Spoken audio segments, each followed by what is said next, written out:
नमस्कार मित्रों, स्वागत है आपका हमारे चैनल बीपी के स्टडी पॉइंट्स में। तो देखते हैं आज आपके लिए एक शानदार सवाल लेके आए हैं जो कि औसत से संबंधित है। तो देखते हैं इसको आसान विधि से समझने का प्रयास करते हैं। देखते हैं इसमें क्या कह रहा है।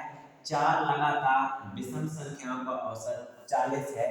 विशालतम संख्या कौन सी होगी? ठीक है, यानी बड़ी संख्या पूछ रहा है। अब क्या रहा है?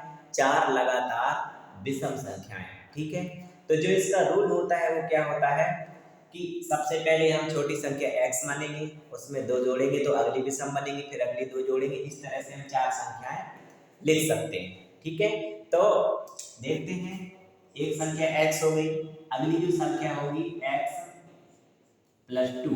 ठीक है, क्योंकि देखते हैं इसमें चाहे सम पूछे चाहे विषम पूछे, प्रत्येक सम या प्रत्येक विषम के बीच में कितने का अंतर होता है? दो का अंतर होता है।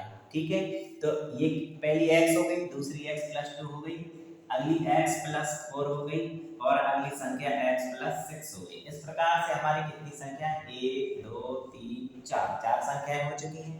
ठीक, इनका औसत 40 दिया हुआ है, तो ये योग निकालने के लिए क्या करते हैं? औसत में कुल संख्याओं का गुणा करते हैं। ठीक, इस प्रकार से हमारा यहाँ से x का मान निकल आएगा और हम सबसे विशालतम संख्या ज्ञात कर पाएंगे जो कि कौन सी है? x प्लस 6 है। ठीक है, तो ये तो हो गया इसका बेसिक तरीका जो x मान करके लगाया जाता है। अब आप समझते हैं इसको बिना x माने ही हम किस तरह से लगा सकते हैं जब सम या विषम पूछे। तो देखते हैं, जैसे उसने कहा कि चार लगातार विषम संख्याओं का औसत कितना है? 40। ठीक है, तो ये देखते हैं, समझते हैं कि जो ये औसत होता है वो मध्य की संख्या होती है। औसत क्या होता है? मध्य की संख्या होती है। तो यदि ये 40 हमारी मध्य की संख्या है, ठीक है, तो इससे क्या होगा? दो संख्याएं आगे रही होगी, दो संख्याएं पीछे रही होगी विषम, क्योंकि ये तो औसत है, ये संख्या है ही नहीं। ठीक है, क्योंकि ये तो सम है ऑलरेडी 40। ठीक, और चार संख्याएं हैं तो दो विषम यहाँ रही होगी, दो विषम यहाँ रही होगी, और ये हमारा क्या है? ये हमारा औसत है, ये संख्या नहीं है। तो देखते हैं यहाँ से 40 से पहले कौन सी संख्या विषम रही होगी? 39। इसकी पहले कौन सी रही होगी? 37। ठीक है, ये दो हो गई। ये इसलिए निकाले कि शायद कभी छोटी संख्या भी पूछ सकता है, वैसे इसमें की जरूरत नहीं है, लेकिन फिर भी शायद किसी में छोटी संख्या पूछे तो इस तरह निकालेंगे। और देखते हैं 40 की बात कौन सी आएगी?